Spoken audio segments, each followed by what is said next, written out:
one remembered the exact moment it happened, not because people forgot, but because every witness described the same terrifying phenomenon. The sky didn't open. It vanished. On a completely ordinary Tuesday morning across continents and time zones, something impossible occurred. The blue canopy that had covered humanity since the dawn of its creation became see-through. Not thin, not faded, transparent. You could see straight through the atmosphere, past the clouds, past the stratosphere, all the way into the silent void of space. It lasted 16 seconds. In that short window, the world froze, not physically but emotionally. Drivers abandoned cars. Teachers stopped mid-sentence. Even birds halted mid-flight, instinctively sensing a cosmic mistake. Because what everyone saw wasn't the familiar peaceful night sky. It was something else Earth was staring up at, a structure, a colossal grid-like lattice hovering just beyond the atmosphere. Not a machine, not a spacecraft. Something older, something mathematical. A perfect geometric web, stretching in all directions, glowing faintly with shifting patterns that seemed to respond to human observation. Some witnesses swore the lattice brightened when looked at directly, as if acknowledging attention. Scientists who later reviewed satellite recordings described it as a cosmic skeleton, an underlying architecture behind space itself. But the horror didn't stop there, because during those 16 seconds, every satellite feed on Earth glitched with the same frame, a rotating sphere of light. Perfect in symmetry, pulsing in intervals of exactly 4.13 seconds. When slowed down, researchers found something chilling. The pulses contained data, not ordinary data, encrypted signals, sequences of numbers repeating in a pattern that matched no human or natural language, but matched one phenomenon observed before. The ultra-mysterious cosmic ray bursts detected deep in Antarctica's ice 2 years earlier. And then, just as silently as it had happened, the sky returned to normal. Blue clouded. Harmless, people screamed. Some fainted, millions prayed. Governments activated emergency protocols. Within 1 hour, the United Nations called the event the first global-scale atmospheric anomaly with direct cognitive impact. Because anyone who saw the transparent sky reported the same sensation, a pressure in the mind, like a message forming, a sentence on the tip of consciousness. Something was communicating, not in words, but in awareness. And the message felt like a warning. The next day the lattice appeared again, but this time only to the satellites. And this time the pattern changed. It was no longer random, it was counting down to something the world wasn't ready for. For hours after the sky cracked, the world tried to reassure itself. The official narrative was simple. A rare atmospheric lensing event, nothing more.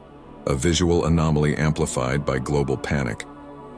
But that explanation collapsed before it even began, because the footage, the real footage, showed something no atmospheric event could produce.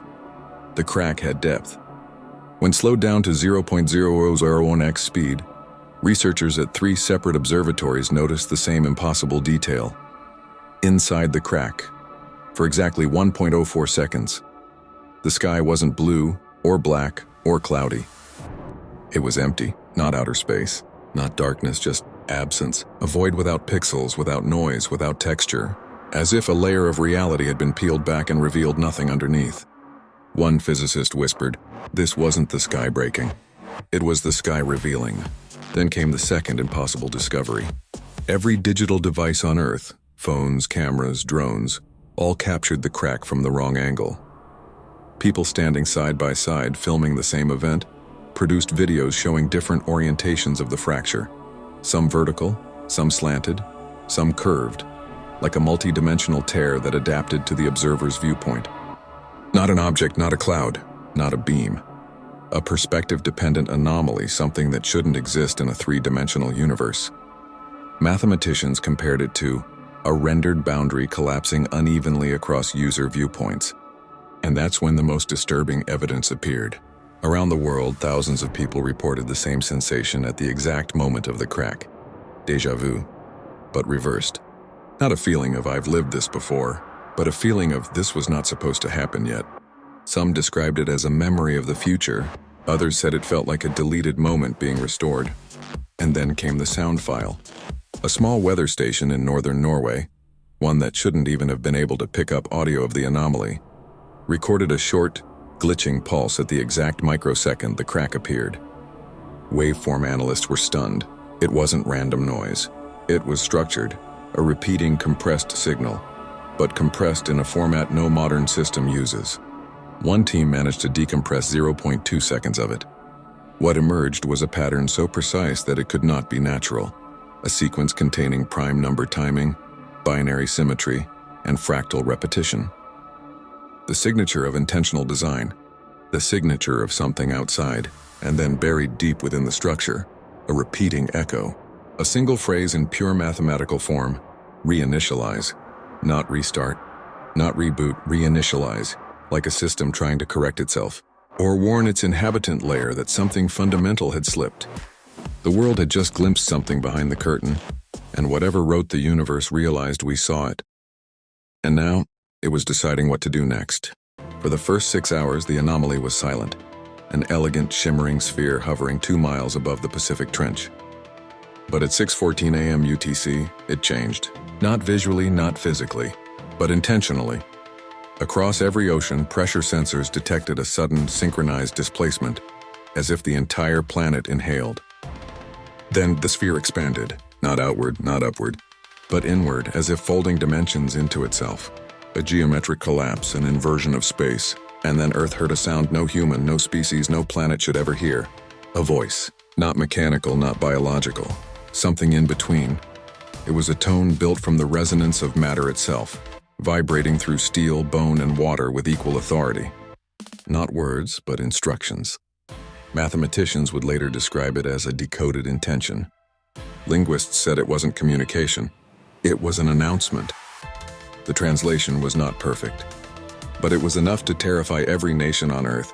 We are the vector. You are the phase that is ending. The world froze. In Beijing, the Quantum Research Division detected something shocking.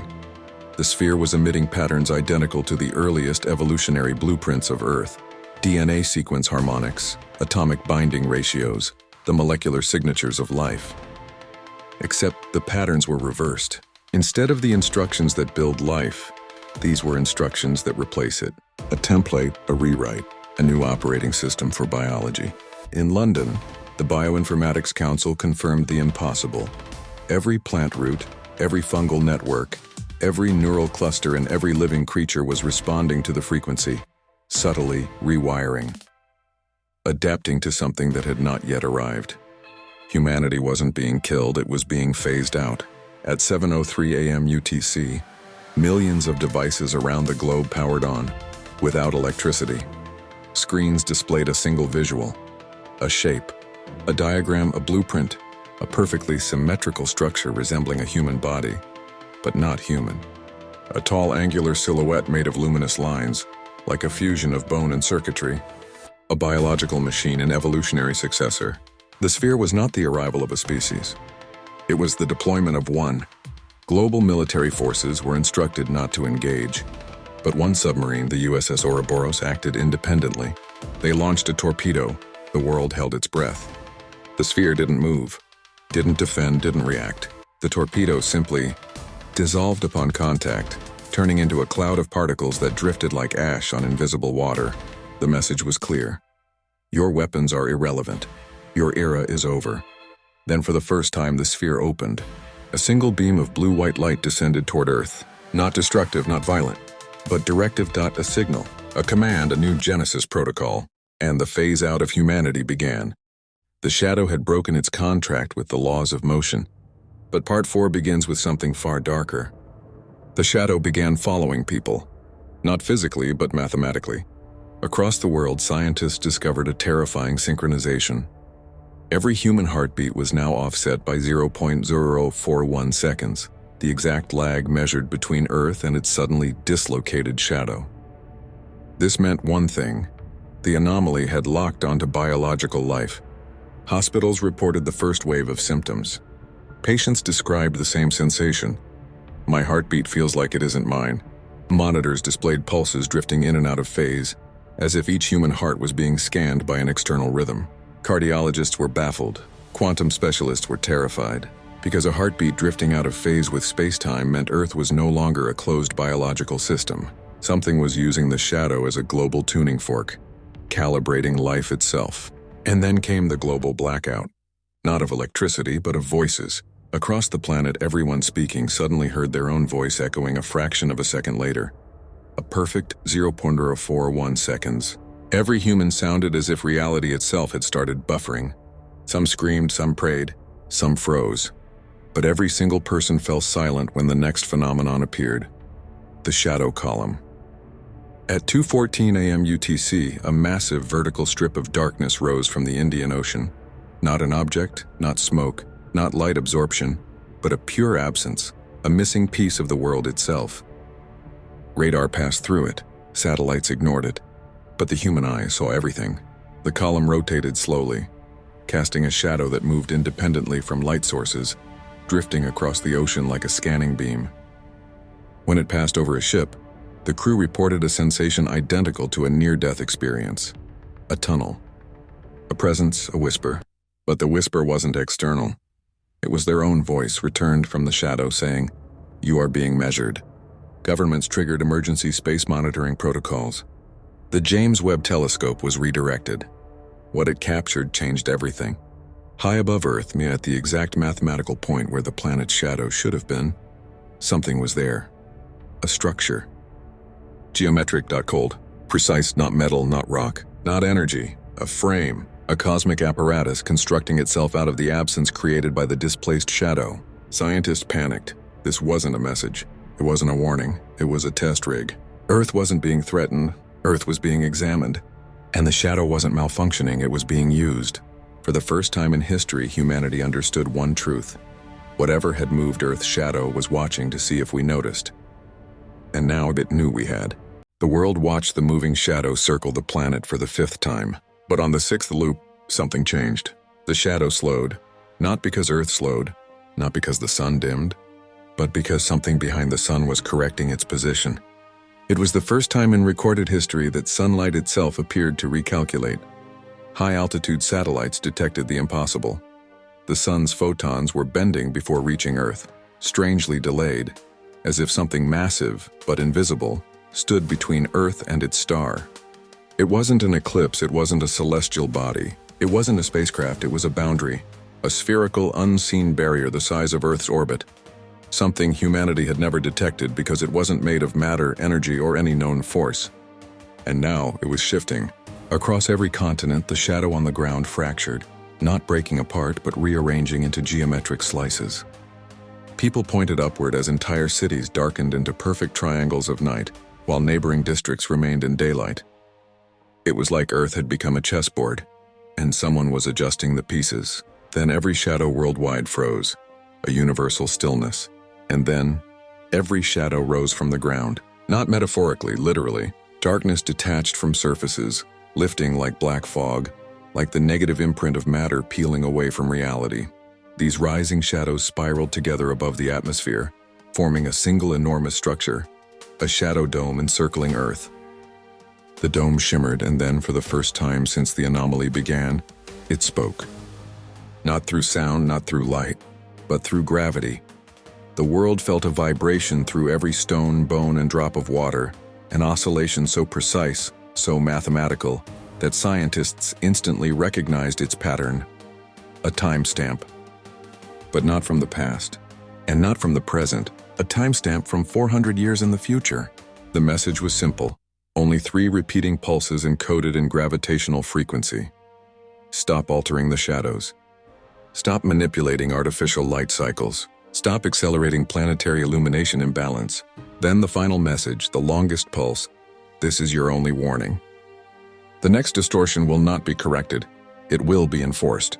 And then the dome collapsed inward, not violently, not explosively, just silently dissolving into millions of micro-shadows that drifted downward and reattached to Earth's surfaces. The sun returned to normal. The sky brightened. The shadow resumed its rightful place beneath the Earth. The world exhaled, but scientists remained frozen. Not from fear, but from realization. Humanity had just been corrected. The warning wasn't about danger, it was about interference. We had been tampering with something fundamental, solar farming arrays, orbital mirrors, megacity light domes, thinking we were harmlessly brightening our world. But someone 400 years in the future knew what it would cause, and they stepped in. The shadow didn't move to threaten us. It moved to stop us from threatening them. Humanity never looked at daylight or darkness the same way again.